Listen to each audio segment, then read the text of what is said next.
अगली मौत किसकी?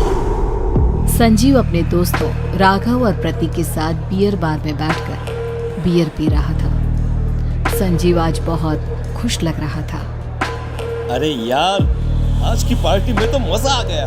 तुम दोनों दोस्तों के साथ तो मेरी जिंदगी इतनी अच्छी है कि क्या बताऊं कितनी अच्छी है।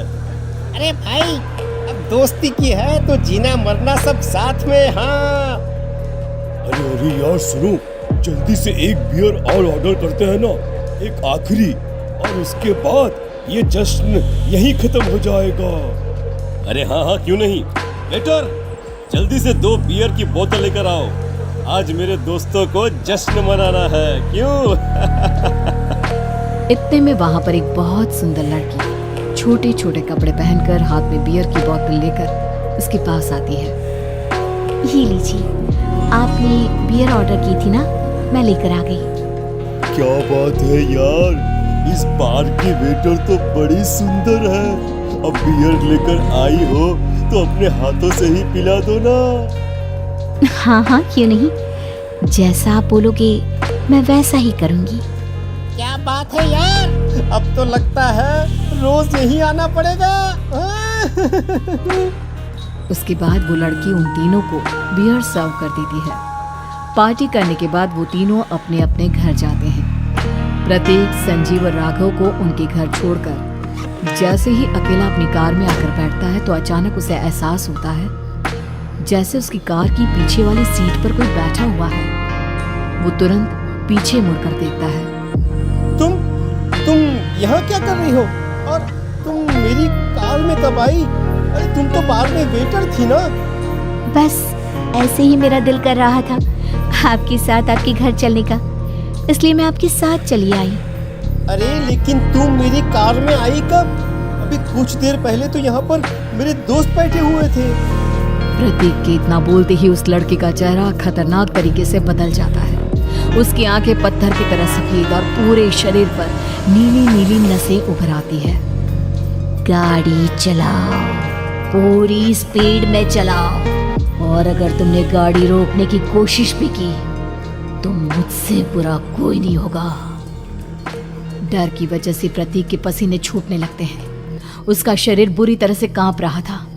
प्रतीक बिना कुछ सोचे समझे कार को फुल स्पीड से चलाना शुरू करता है।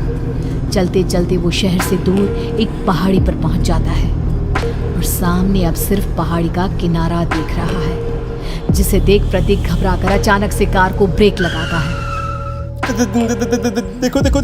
देखो, मुझे छोड़ दो मुझे। अगर मैंने गाड़ी जरा सी भी आगे बढ़ाई तो हम दोनों नीचे गिरकर मर जाएंगे। ये तो तुम्हें पहले सोचना चाहिए था ना। अब कुछ नहीं हो सकता।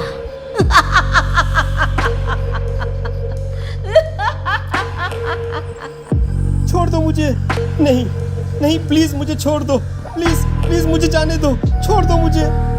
गाड़ी आगे बढ़ाओ। और तभी अचानक से बिना प्रतीक के स्टार्ट किए उनकी कार आगे बढ़ती है और गहरी खाई में गिर जाती है। उसके चीखने की आवाज एक चारों तरफ सुनाई देती है।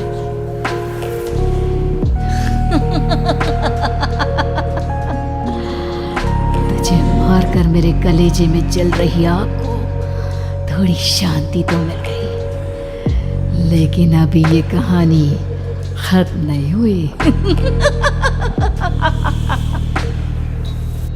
और फिर अगले दिन राघव और संजीव को पता चलता है कि प्रतीक की पहाड़ी से नीचे गिरकर मौत हो गई। अरे कल रात की तो बात है यार, हम सब बैठकर पार्टी कर रहे थे, लेकिन मेरी एक बात समझ में नहीं आ रही। राघव शहर से इतना बाहर उस पहाड़ी पर इतनी रात को क्या करने गया था?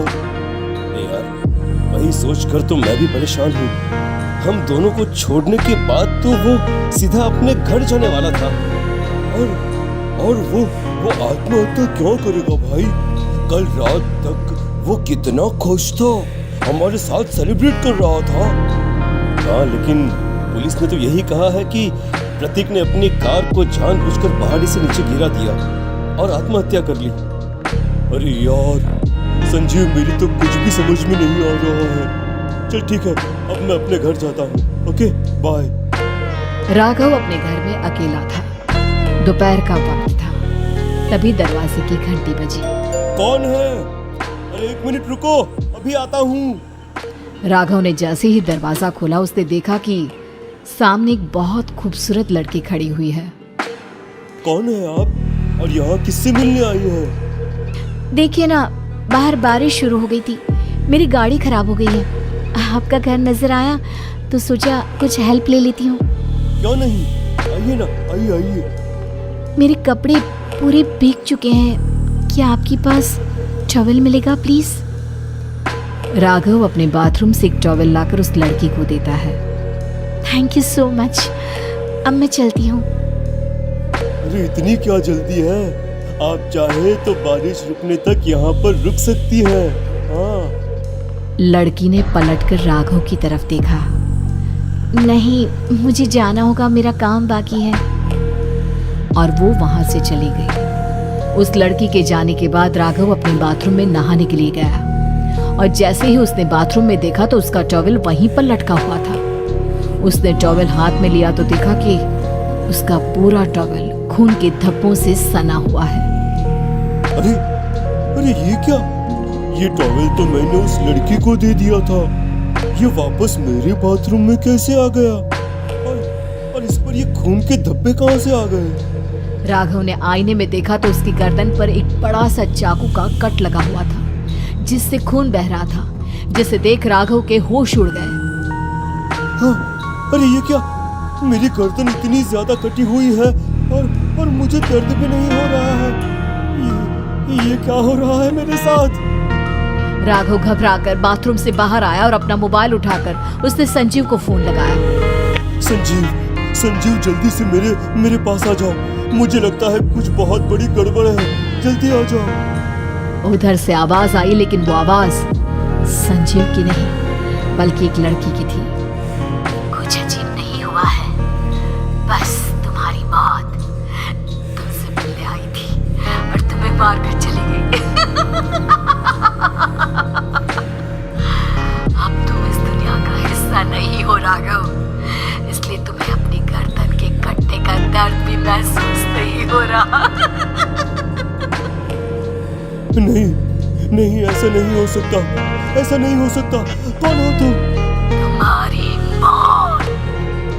अब संजीव के पास खबर पहुंचती है कि राघव ने अपने ही घर में चाकू से गर्दन काटकर आत्महत्या कर ली। ये सुनने के बाद संजीव के होश उड़ गए। वो पसीने से तरबतर हो गया और एक अनजाना डर अब उसके दिल को सताने लगा। संजीव के साथ ही उसका एक छोटा भाई राजीव भी रहा करता था। अपने भाई को इस तरह परेशान देखकर राजीव उसके पास आया।